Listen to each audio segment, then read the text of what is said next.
You're listening to WCAT Radio, your home for authentic Catholic programming. Hello, everybody.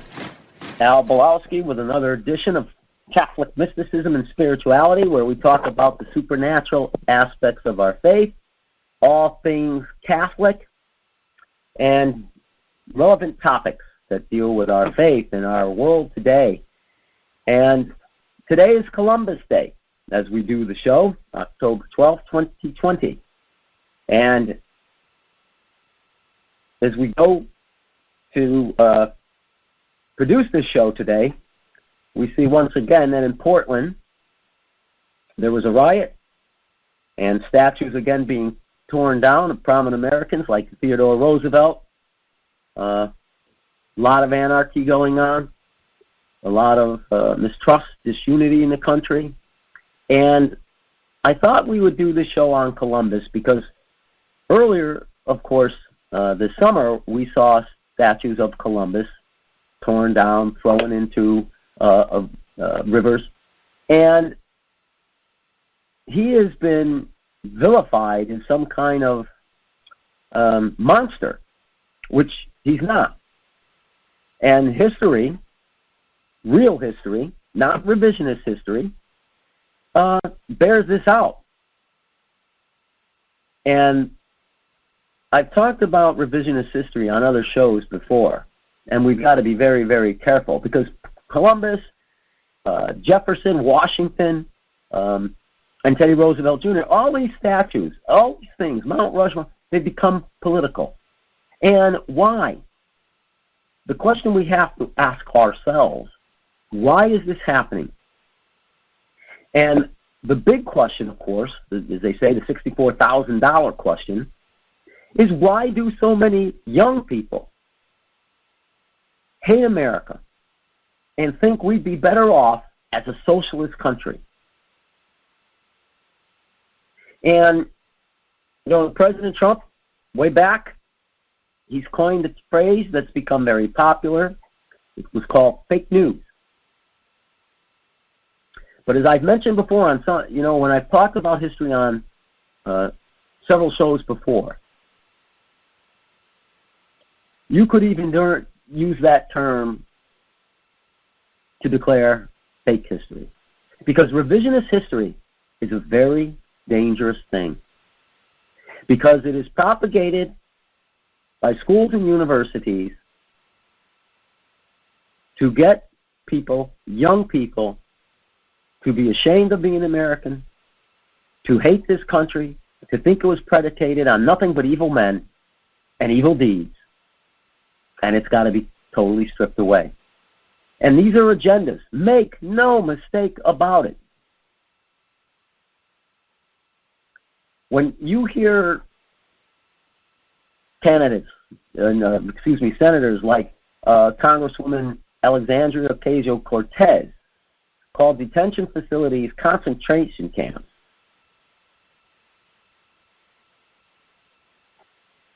and basing it on a belief that came from a extremely influential, sad to say, bestseller, A People's History of the United States, written by Howard Zinn, we've got some trouble. Because these are people in power. And they're influential. And Howard Zinn's book was a very influential book. Very influential. And we're going to talk about that before we get into the Columbus aspect of this. You see, I believe it was published in 1980, this People's History. And the sad thing is that it is virtually in use, as I've mentioned, in every school district, every university, your libraries, you name it. Now, Zinn chaired history and social science departments at Spelman College and was a political science professor at Boston University. And basically what this book does is paint America as a very dark, evil nation, whose every advance that we have accomplished in this great nation of ours came at somebody else's expense.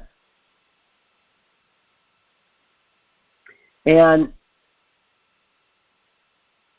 when we look at the books of this revisionist history,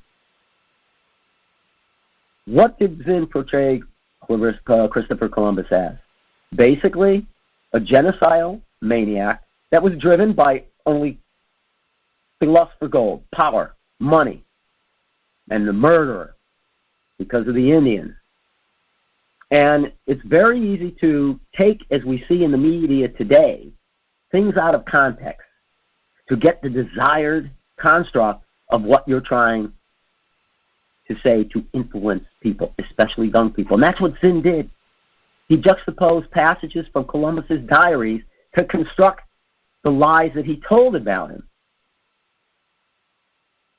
Give a few examples. Those English settlers at Jamestown, Virginia, and Plymouth, they also were perpetrators of a genocide against the Native Americans. Now, what about our founding fathers? They weren't brilliant men that wanted to strike a blow for freedom and create a new kind of world, one that would defy tyranny? No, of course not. According to Mr. Zinn, they were greedy exploiters who only fought that revolution, not for liberty, but because their own class-driven acquisition of wealth and power.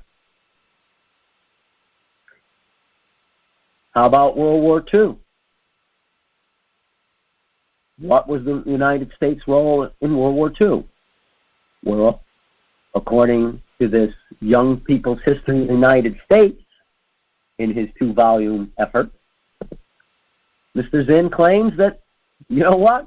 The United States was no better than Germany or Japan. No better than Hitler. How about that? So America, he argued, fought not because our main interest was stopping fascism. Well, oh no.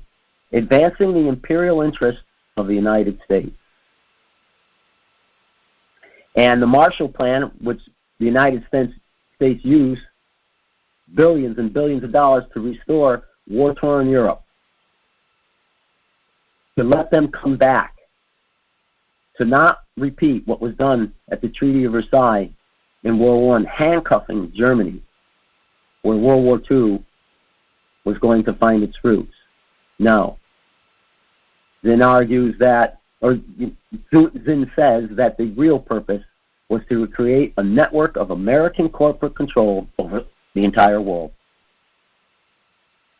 And our internment of Japanese Americans during the war, he says it's no different than Hitler's extermination camp, in which we know 6 million Jews were murdered.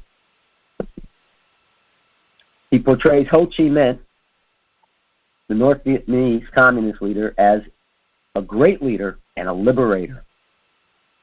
Now, it's easy to strip away when we look in the Howard Zinn, because in all this language that he's using, we're seeing today in our streets in the United States. It's the basic of the Marxist class warfare. And events such as the communist takeover of Cambodia and the incredible carnage that happened, well, guess what? In a people's history, it's not there. Now, Pol Pot, who some historians believe killed more than 2 million people, is just absent from the people's history. Now, why is this? As I said, when you strip away these layers, we can find and connect the dots. Zinn was a member of numerous Soviet front groups, and he helped found a socialist party called the New Party. Now, you might remember that, because the New Party helped Barack Obama launch his political career. And he helped found the Student Nonviolent Coordinating Committee. And this was a communist organization that undermined non-communist National Association for the Advancement of Colored People, the NAACP, and of course instigated political violence. Now this should seem familiar. Now, then, in misrepresenting sources, omits critical information, actually falsified evidence, it's really easy to see what this agenda was. And the sad part is that many people bought it hook, line, and sinker. And you see many people in buying this because they looked and read, and this was a story for the little guy, for the forgotten men and women. But the problem was, these whole volumes, these books, were designed to promote a communist revolution. And he was, according to FBI documents, a card-carrying communist, which, he would deny. But he was. And, when we look and see, he claims that capitalism has always been a failure for the lower classes. And then it would just, of course, rise up to take down the middle class. And the argument against that would be most of America's poor. And it's unfortunate we've got them. But poor people are everywhere on this globe. Yet in America, poor people live better, think about it, than billions of people around the world who don't have electricity, don't have cars, smartphones, TV, medical care, anything. They don't even have indoor plumbing. And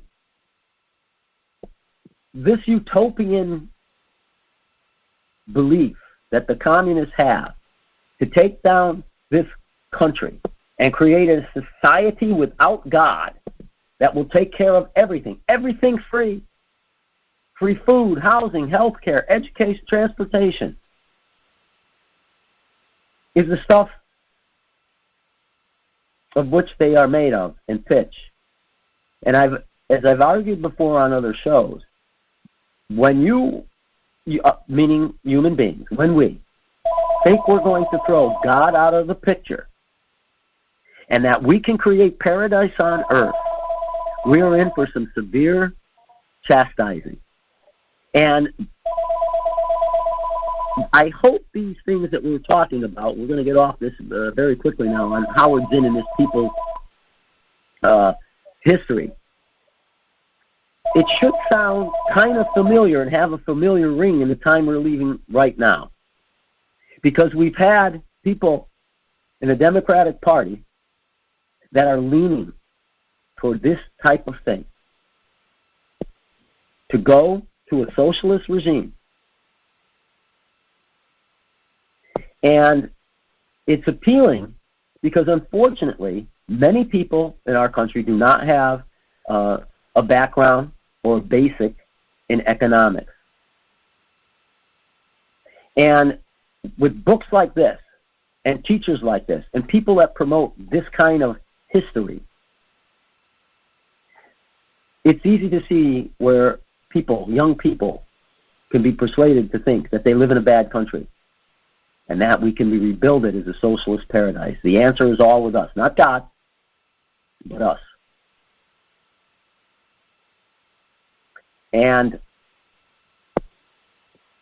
what I want to do now is talk about how we actually got to Columbus Day before we tackle on some myths of Christopher Columbus.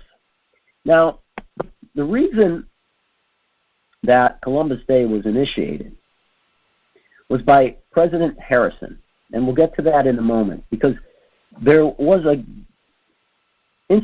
horrible incident that took place in New Orleans. And a police chief that was popular, named David Hennessy, was murdered. And they had an investigation to find out who the killer was. Now, at this time, Italians were hated, outright hated. And one of the reasons is that being immigrants and coming from another land, they had an olive skin, and the people mistrusted them. And they didn't like that dark skin. And they knew that they were lazy and that they were evil. And since they couldn't be trusted and they were feared, they were hated. So there were arrests made. And it was 11 immigrant Italians who they arrested. And they were brought to trial. And they were found innocent. And much like today, in our media today, the papers like the New York Times at that time, who had no problem hiding their racism against Italians, egged on the people of New Orleans to take justice in their own hands, because justice had not been done by the jury system. And what was the worst lynching in America's history took place. And those men were murdered. Now, this upset President Harrison tremendously. He was a man of integrity, a president with integrity. He took down robber barons, and he took down corrupt politicians. So he had this integrity, this honesty, and this deeply upset him. So he wanted to make things right, to stop this. So one of the things he did, and at this time, this was a tremendous amount of money. He gave $25,000 to each one of those families of those men that were murdered. And then the second thing he did was to try to come up with something that would honor Italian immigrants, give them dignity in this country, turn back the tide of that racism against them. And Christopher Columbus fit the bill as that hero. And he issued that proclamation. So those were his twofold reasons. He wanted to make things right for the families. And then he wanted to end his prejudice against the Italians. And this is how Columbus Day begins to take place. And I believe it was Franklin Roosevelt that made that the official holiday later. But this is how it all took place. Now, we see the political correctness, partisan politics, partisan academics, activists all over, and it became quite fashionable to criticize Christopher Columbus. And he was not this genocidal maniac. He was not a man who just wanted wealth and power. Quite the contrary.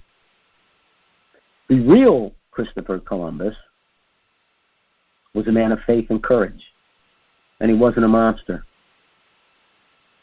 Again, I mentioned Howard Zinn in the beginning because the modern critic, the modern historian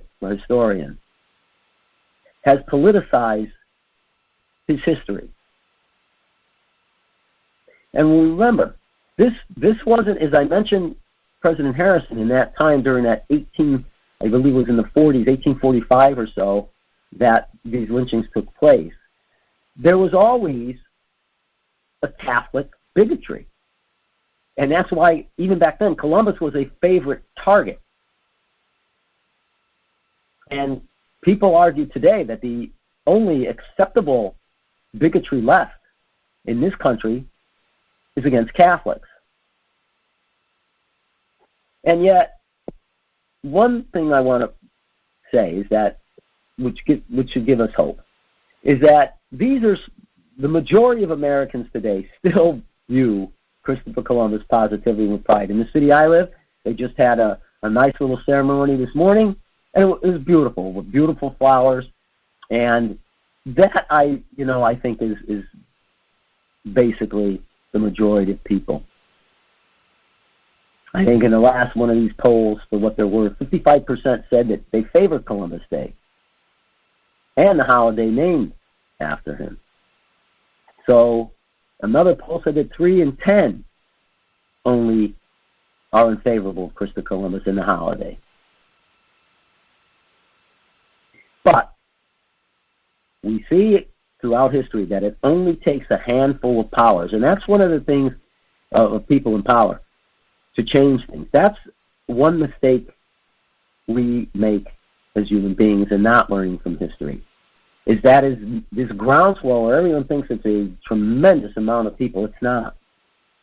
It's usually a handful of radical people that get into power that change the dynamic of the society. So when people say, there's only a few here, a few there, we've got to be very careful with that, because it's only a few here and a few there that have changed and been some of the most catastrophic historical events in human beings. So there is an effort to strip Columbus of honor, tear down our country, and sadly to say, in some areas, this is under review to eliminate him.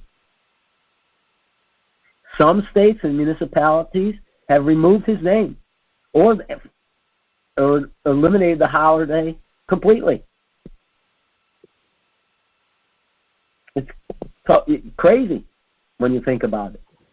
But this is the danger that a small agenda can accomplish. And when we look at Christopher Columbus, we need to look at the truth about him and why he went on this great adventure and what were his motives. Now, one thing Columbus was a deeply, deeply man of Catholic faith. And he was a courageous man, because at that time he was willing to go against the grain. He was born in Genoa, Italy, and he believed that he could reach the shores of Asia by just going 3,000 miles west across the Atlantic Ocean. And that passage would establish a faster and easier trade route by sailing south and east of Africa that anyone could have imagined at that time. Now, some of the scholars today calculated that distance to well over 7,000 miles. Now, obviously, there were many who were skeptical that Christopher Columbus' proposal that the earth was not flat, but Columbus believed that it was larger. And he miscalculated. But, as we know, despite that, he did find land.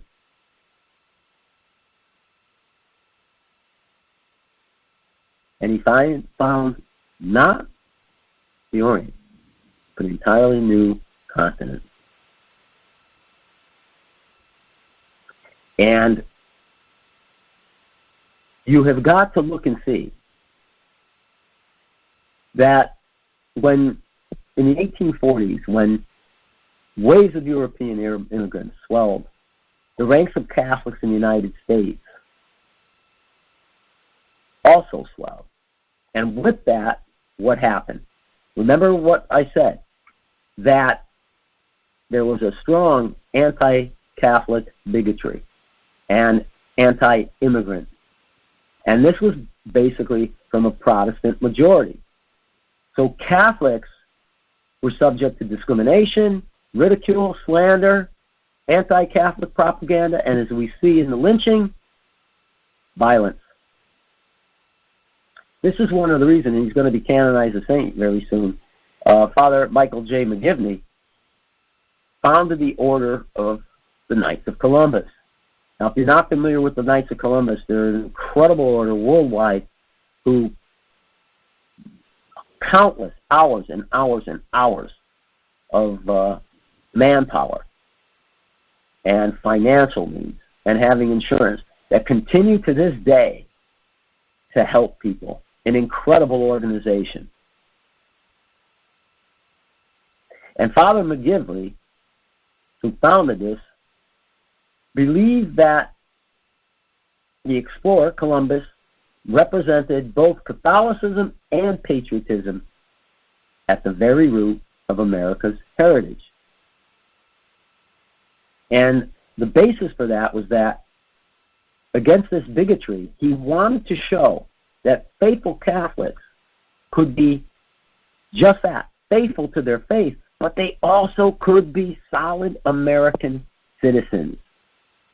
That's what he wanted to do, because Father McGivney was very, very concerned about the working class people in his parish and the abuses which they took. And as I say, with this bigotry that happened, Columbus was the hero that they thought could unify the people around a person who was faithful, courageous, and heroic. Now, when the Ku Klux Klan was revived in 1950, it targeted Catholics, Jews, minority groups, and anyone that they considered a threat to the nation's native white and Protestant identity. So, certainly one of their targets had to be Columbus. And the Klan, they opposed it. They opposed the observance of Columbus Day. And they tried to suppress the celebrations of the holiday. And they burned crosses at Knights of Columbus observances in Pennsylvania. And as they say, not much things change in the realm of history, just the faces. Because if we look at that period of time in our history,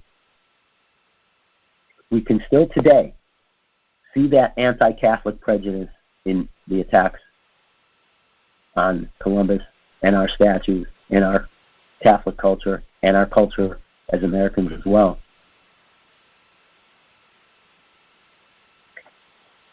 And this new wave, built on this false history, is how the people today, especially young, say that Columbus was no good and he was up to no good. As I said earlier in the show, that they said he perpetuated acts of genocide. He was the one that introduced slavery, oppression. And of course, as we look, when we really want to do some honest research, we get a different picture.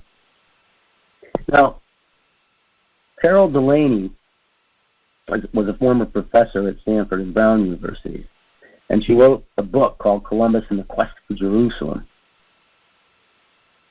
And you know, a good historian, and it's tough. It's tough to look at this because most of us, and as historians certainly, we tend to look, when we write the books, when we look at history, look at it from our perspective, whatever time frame we're in. So ours would be this 21st perspective when we look back at historical events. And yet, Carol Delaney has it right when she said that in order to understand Columbus, we must understand his time, his world, and how the cultural and religious beliefs of that time influenced the way he thought and acted. Now, she states that Columbus actually found the native peoples to be very intelligent, and his relations basically with them were good. And he gave strict instructions to the people that were settling this colony that he found, this great land of ours, to treat, and I quote from his own words, Columbus, to treat the native people with respect. Now this is from Columbus. But Columbus also was gone a good part of the time. While he was a first-rate navigator, top-notch, he was not the best governor and politician. And he trusted his men to follow through on the orders he gave them, which we know they did not, especially during those long absences. And there's no question that with this voyage between the Old World and the New World, eventually leading to foundings of new countries in the Western Hemisphere, the diseases inadvertently carried to the New World. And they caused the greatest number of casualties by far. But you can't blame Columbus for that.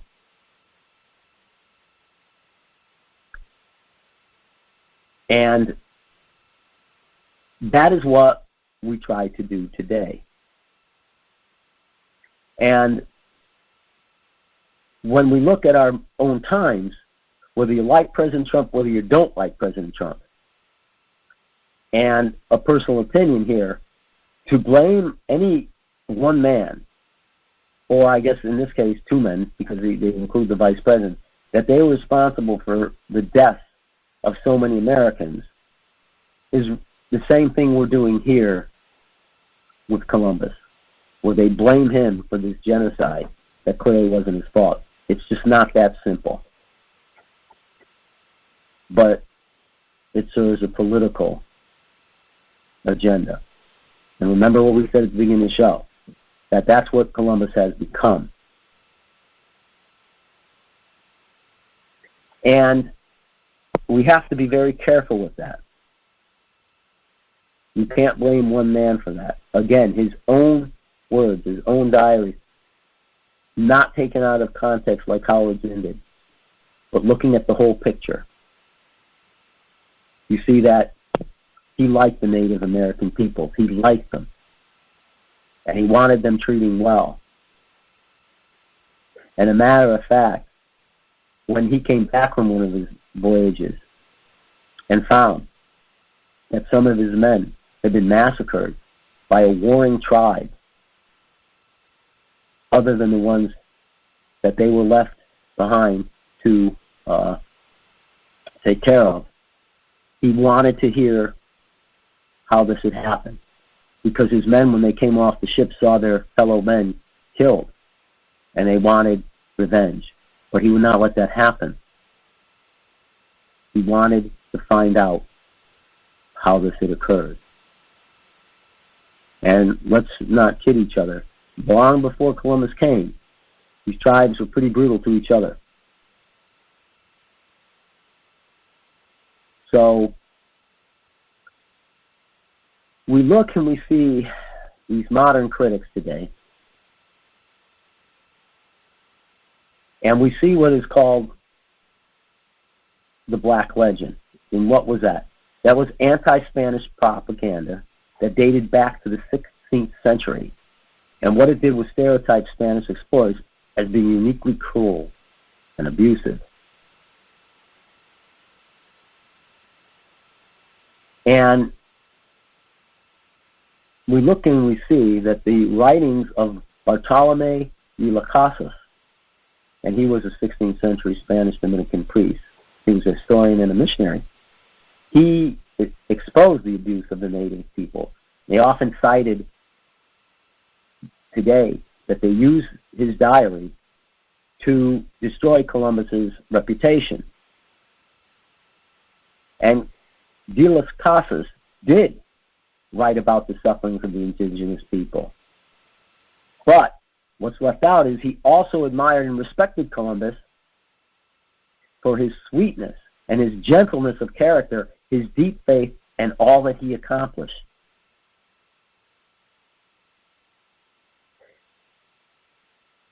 De las Casas wrote, he was the first to open the doors to the ocean sea, where he entered the remote lands and kingdoms, which until then had not known our Savior Jesus Christ and his blessed name. And you see, that was one of the big reasons Christopher Columbus wanted to come to this new world as an explorer, to evangelize, because he loved his Catholic faith. He loved Jesus Christ so much, he wanted others to know the joy. And he was human, and he made mistakes, like all of us do. But de las Casas never doubted Columbus's good intentions. And he wrote, truly, I would not dare blame the admiral's intentions, for I knew him well, and I know his intentions are good. Now, this is coming from the very man that they used, his diary and his record, to impunge Columbus. Now, according to, as we mentioned, the historian, I'm using Carol Delaney, Columbus fervently believed that it was the duty of every Christian to try to save the souls of non-Christians. And that is why he was so passionate to go on this adventure, as I said. He wasn't out to bring them into slavery or subjugate them. He wanted them to know the love of Christ and save their souls. And it was a great mission then that he undertook, the evangelization of people. And this is why we need to really do our homework when it comes to Christopher Columbus. Because there are forces out there, and you know, from if you're a listener of the show, what I've said before, that all one needs to do to really make sense of all that's going on in our world today is we look at the eye of eternity. We look through that eye to see that this is the battle between God and the devil and good versus evil. It is the battle for souls. That the good God, Jesus Christ, wants the best for his people and to be with him in paradise. And Satan wants nothing less than the complete and total destruction of God's men and women and his creation. That's what this is about. And that's why it's important for us to look at it from the eye of eternity, because it begins to make sense. And when you can see this agenda of a socialist, communistic bent, Marxist bent, which people today do not hide. Let's be quite honest. They're up front. They're up front about it. Then we need to take a look at that and look at what they are trying to accomplish to influence young minds. Now, besides this evangelization that Columbus undertook, Carol Delaney makes a very interesting point, and this is why I say, a good historian looks at the research from a time frame of the people that lived it, and not to put our spin on it. And she said that one of the reasons that Columbus wanted to go, besides that evangelization, is that people at that time thought that the apocalypse was coming. In this particular time, all those signs, plague, famine, earthquake, was happening. And Jerusalem had to be back in Christians' hands so that Christ could return in judgment.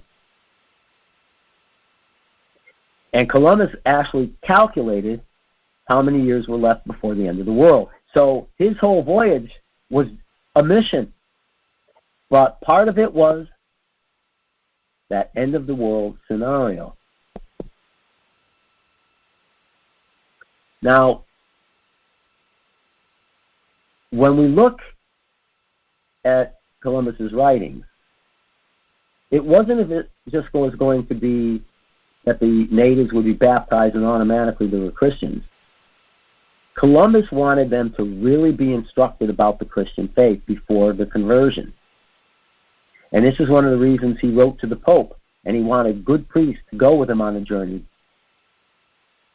and continue on once he was gone.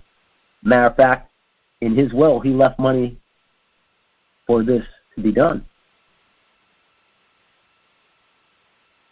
So it was conversion. And Delaney argues that Columbus particularly wanted to convince the Grand Khan of China because he had already expressed interest in Christianity to convert. And if he could convert him to Christianity, a crusade could be launched to take Jerusalem by marching from the east while the Europeans marched from the west. Because remember, in this apocalyptic scenario, Jerusalem had to be back in Christian hands for Christ to return. So, you look at Columbus and you see that, and we've argued that in the medieval ages, that was possibly the closest time that mankind lived as one with God. Because everything in those times was done with God in mind.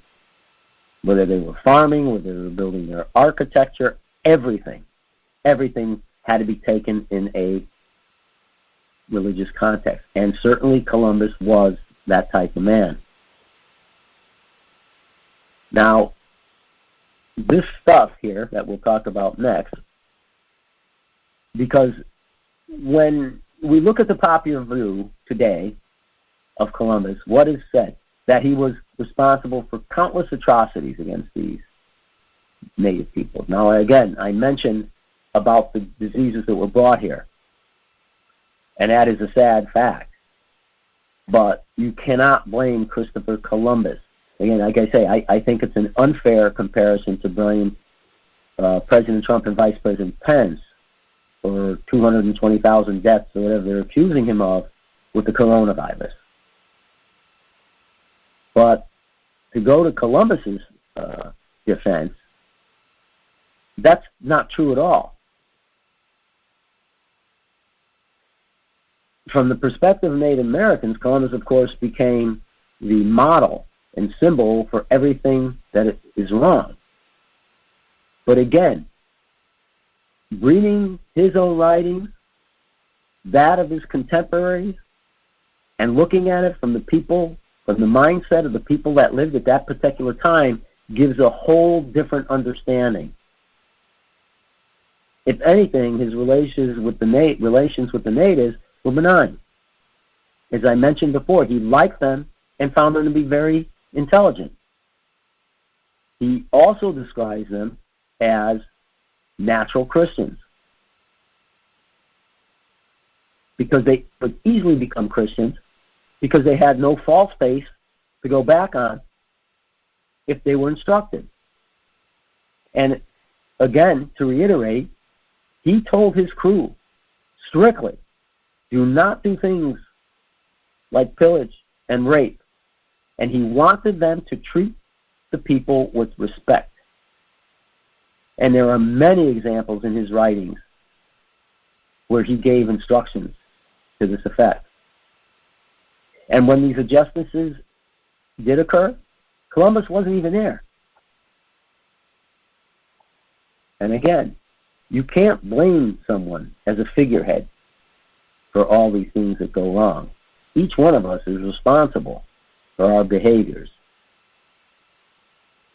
And many of those crew members of his, they didn't like all these restrictions. And what did they do? Especially when he's gone, when the cat's away, as they say, they rebel.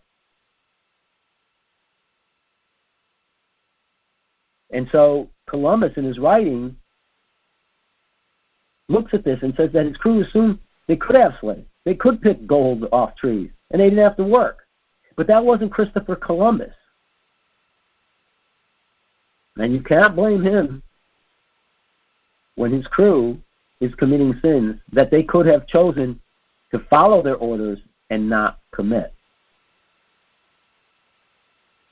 And as far as Columbus's view of slavery, from what we know, he never had any slaves. And he had no intention to get slaves when he went across the ocean. And he again believed that these natives could become good Christians. You know, don't forget, slavery, and this is a hard thing for us to fathom, or I hope it is. This was a way of life for centuries. In Christ's time, it was a way of life, sadly. But if you lost in battle, you were enslaved. The winner took all the spoils, and you were up against it. And this was a norm. This was the way it was. So Columbus knew something, that Spain, recognizing a baptized person, could not be enslaved. And that was another reason he wanted the peoples to become Christians, because he knew that they could not be enslaved if they were baptized. So he sought good. Now, I mentioned a moment ago that there was a tribe that warred against the one that fought and had combat against the native peoples that Columbus left his men in charge with. And they were actually cannibals. And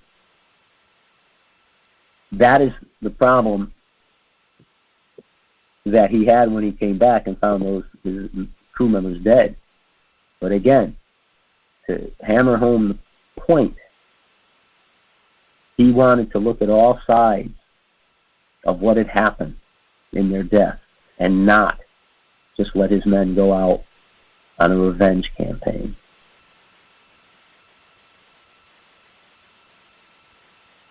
So these are all things we have to look at. And when you look at Columbus and look at this man of faith, he was persistent. He had to wait many years, 10 years before that first voyage came about. His petitions to the Portuguese, then the Spanish, they rejected his proposal 3 times, yet he never gave up. He believed that he could do this. And think about the courage he showed in going across an ocean in really small wooden ships with a compass to guide his way. So when we try to put Columbus in perspective, I think hopefully you can see it shines a different light. And I'd like to just speak for a moment at some of the myths about Christopher Columbus. Because again, when we look at them at the actual historical record, they don't jibe. And you know, we're seeing the same thing in our time. As I mentioned earlier, the statue, I mentioned George Washington, Thomas Jefferson, Theodore Roosevelt. We have writings. You can read their writings. They're trying to change that. But if you read the Founding Fathers' actual writings, you're going to find a different picture than what is portrayed today. Christopher Columbus did not bring slavery and genocide to the world.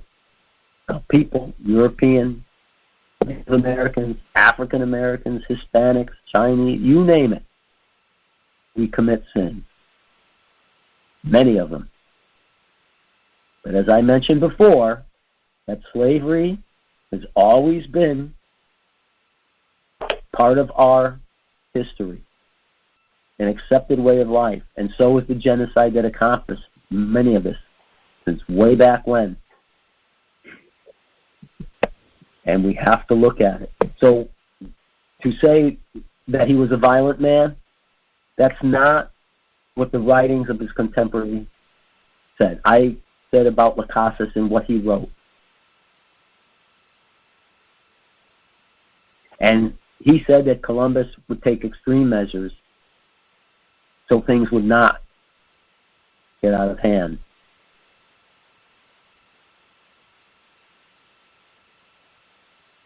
And I said he was a great navigator, not a good governor. But by the third voyage, he was warning Ferdinand and Isabella about who they were allowing to sail into this new world. He wanted more missionaries to preach Christianity because he wanted those arrogant and abusive Spaniards that were going over there to be canceled out, so that they also could know the joy of the Lord. And then to give him upstanding men to help him run the colony that he could depend on, that were men of integrity. So he began to see what was going on. Now again, I mentioned that natives did die from these unfamiliar diseases that they had no immunity against. And the Spaniards under Columbus never intended to do that. That's what we've got to look at. So when we hear this stuff about him wanting to commit this murder and committing genocide, that's just totally unfounded. Totally unfounded.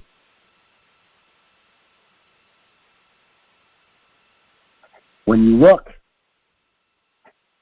at the writings and see, you'll see that a ready supply of native workers actually served Spanish interests. And a lot of good was done for both cultures. One great myth, again, we'll get back to again, is the slave trade. Again, he wasn't interested in this. He wanted to set up a trading post, or maybe an agricultural colony on the island of Hispaniola. That's today's Dominican Republic in Haiti. Now, he did take slaves as prisoners of war, where he found violations of natural law. And I had mentioned that tribe that participated in human sacrifice or cannibalism. That was the only reason Spain permitted that to be done, because it went against the natural law, something egregious as those two things I just mentioned. But that was never Columbus's intention, never. But it had to be done to maintain order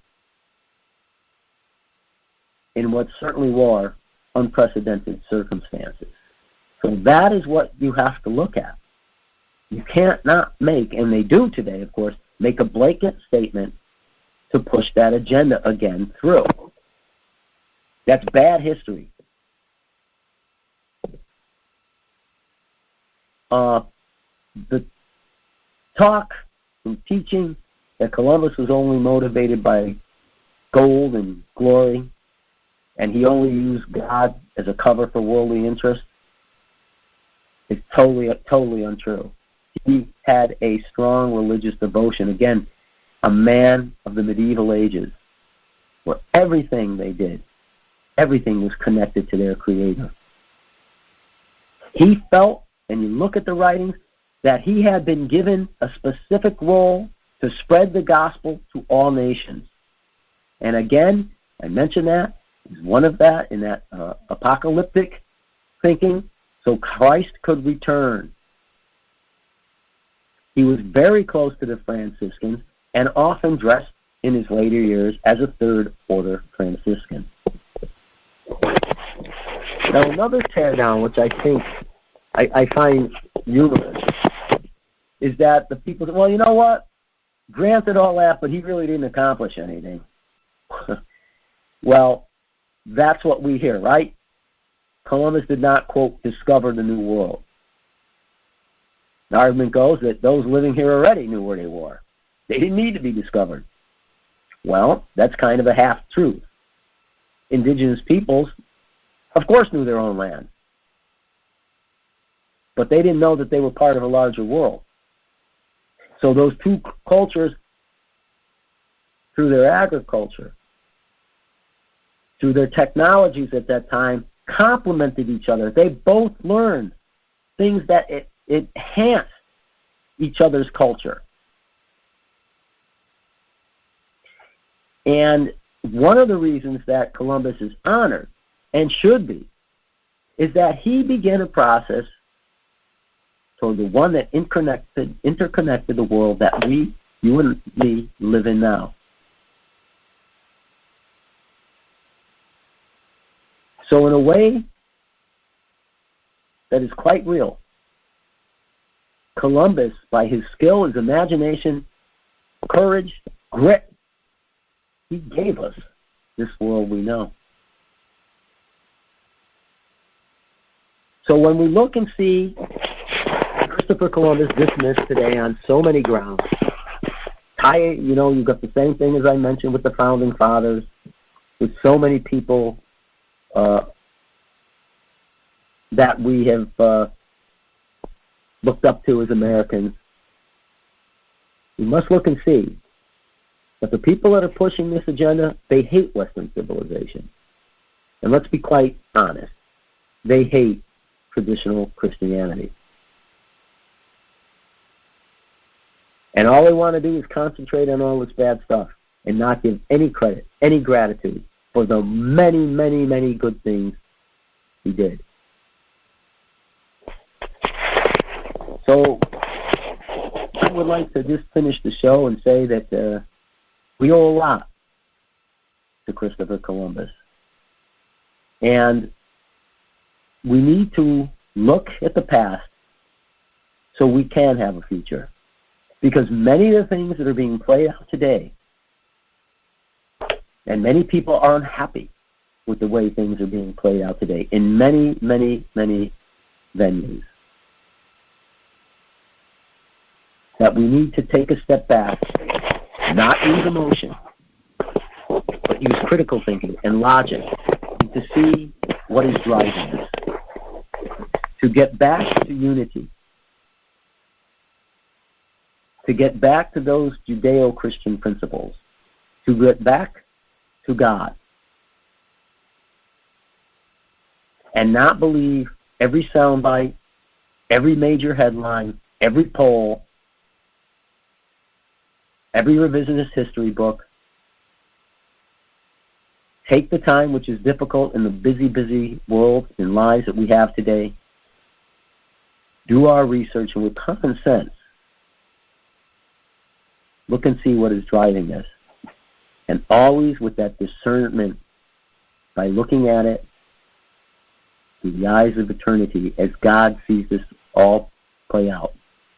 Because remember something, brothers and sisters, no matter what tribulations may come our way, He has overcome the world.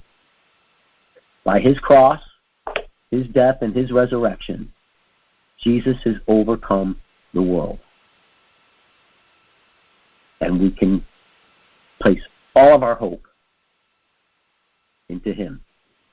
And with that, we will have peace in our hearts, minds, and souls. Good night, and God bless. Thank you for listening to a production of WCAT Radio. Please join us in our mission of evangelization. And don't forget, love lifts up when knowledge takes flight.